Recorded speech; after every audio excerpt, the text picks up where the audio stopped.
After its mid-season break, the UCI Women's World Tour returns with race number 9.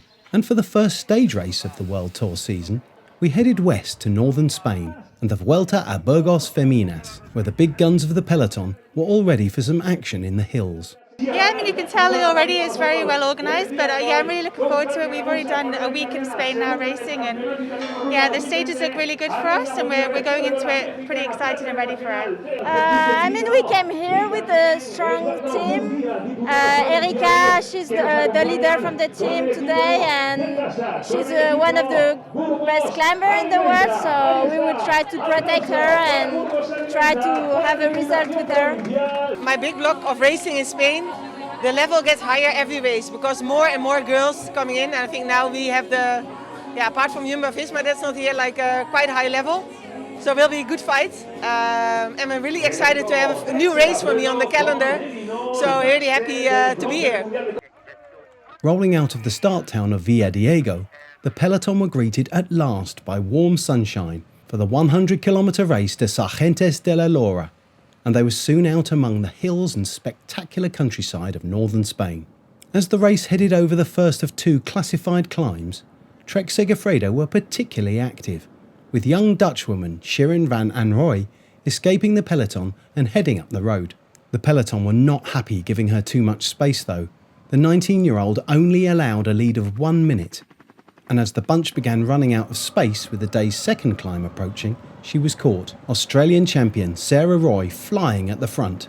The pace stayed high even as the gradient of the 3-kilometre climb began to bite, some riders slipping out the back, especially when Israeli champion Omer Shapira came to the front, taking control and working for her Canyon SRAM team. With the peloton thinning out, and just before the top of the climb, the reason for Bike Exchange's earlier work became clear. Grace Brown attacking with Swiss champion Elise Chabet straight on her wheel. The pair quickly had a gap, with 20-year-old New Zealander Niamh Fisher-Black desperately chasing from the bunch.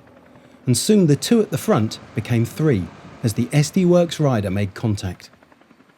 After being so active earlier in the day, Trek Segafredo had been caught out, and Taylor Wiles set to work trying to bring the leading 3 back under control, making for an incredibly tense final as the road continued to rise towards the finish in Sargentes de la Lora. The leaders were never far away, and the peloton could even see them just ahead.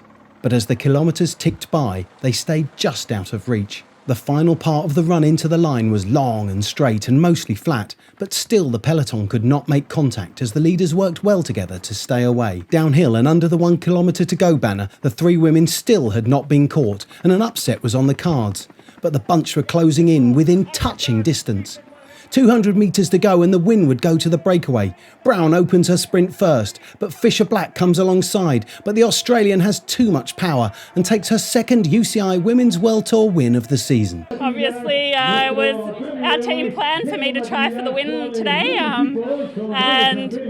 originally we wanted to put a little bit of pressure on earlier in the stage and see if we could split the peloton a bit in the crosswinds, just to sting the legs a bit for everyone, I think. My plan was to hold on that last climb and attack just as we got to the crest, and then try and hold that to the finish. I didn't know whether I would have some other riders with me, I had 2 girls there. Unfortunately, they didn't work a lot until the end. Elise Chabet pulled a few turns then, but then it was a sprint against them, and I got away with it.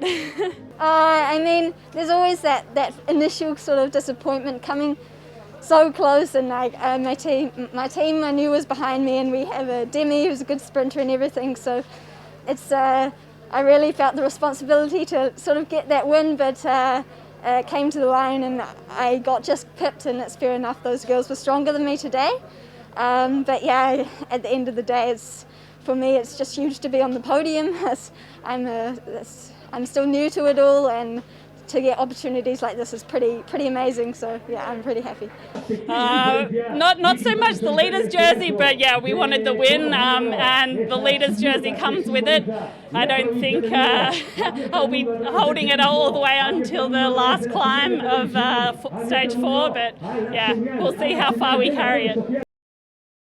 Behind Brown, Swiss champion Elise Chabet came through for second place and 20-year-old New Zealander Fisher Black was third. 5 seconds behind them, Arlenis Sierra won the sprint for fourth place from a group of 35 women. With 3 stages remaining, Grace Brown leads, though she is on equal time with Chabet and Fisher Black. The live racing pair of Soraya Paladin and Sofia Bertizzolo are 5th and 6th respectively, while Annemiek van Vleuten rounds out the top 10, just 5 seconds down.